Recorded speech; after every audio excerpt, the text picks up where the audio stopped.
বিটিআৰৰ ভিতৰত আমি চাব লাগিব যে পাৱাৰটো কেনেকৈ বেলেঞ্চ কৰিম, বেলেঞ্চ অফ পাৱাৰ। কাউন্সিলত আমি BPFক দিলোঁ, এছেম্বলিত আমি UPPLক দিব লাগে, কিয়নো ইয়াতে ঘাইকেই দুইটা পাৰ্টিৰ মাজতে প্ৰতিদ্বন্দ্বিতাটো হ'ব।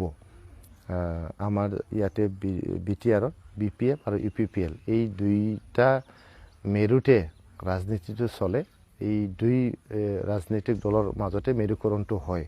গতিকে দুইটা আঞ্চলিক দলৰ ভিতৰত এটা যিটো কাউন্সিলে পালে, আনটো এছেম্বলিত পালে পাৱাৰটো বেলেঞ্চ হ'ব, তেতিয়া ৰাইজক সেৱা আগবঢ়াৰ কাৰণে এটা হেল্ডি কম্পিটিশ্যন হ'ব UPPL আৰু BPFৰ মাজত। UPPLে কাম নকৰিলে BPFৰ তাতে যাব, BPFে কাম নকৰিলে UPPLৰ তাতে আহিব। এইটো বেলেঞ্চ অফ পাৱাৰটো আমি কৰিবই লাগে।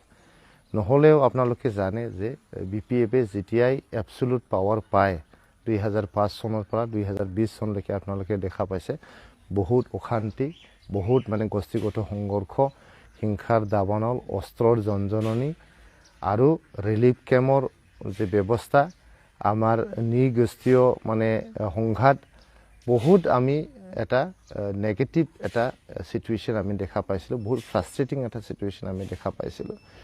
মানুহে সদায় ভয় আশংকাত ভুগিব লগা হৈছিল। সদায় ইয়াতে বন্দৰ এটা সংস্কৃতি আছিলে, সদায় ইয়াতে মদ ভাং যোৱাৰ কালচাৰ আছিলে। 2020 চনত প্ৰমোদ বড়ো ডাঙৰীয়াৰ নেতৃত্বত আমি UPPL চৰকাৰ গঠন কৰাৰ পিছত 2025 চনলৈকে আমাৰ অঞ্চলত ভাল এটা পৰিৱেশ আমি কৰিবলৈ সক্ষম হৈছিলোঁ।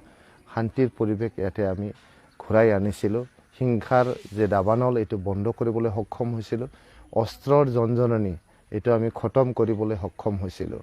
আৰু আমি এটা নতুন এটা positive model of politics, constructive model of politics আমি আৰম্ভ কৰিবলৈ, শুৰুৱাত কৰিবলৈ আমি সক্ষম হৈছিলোঁ।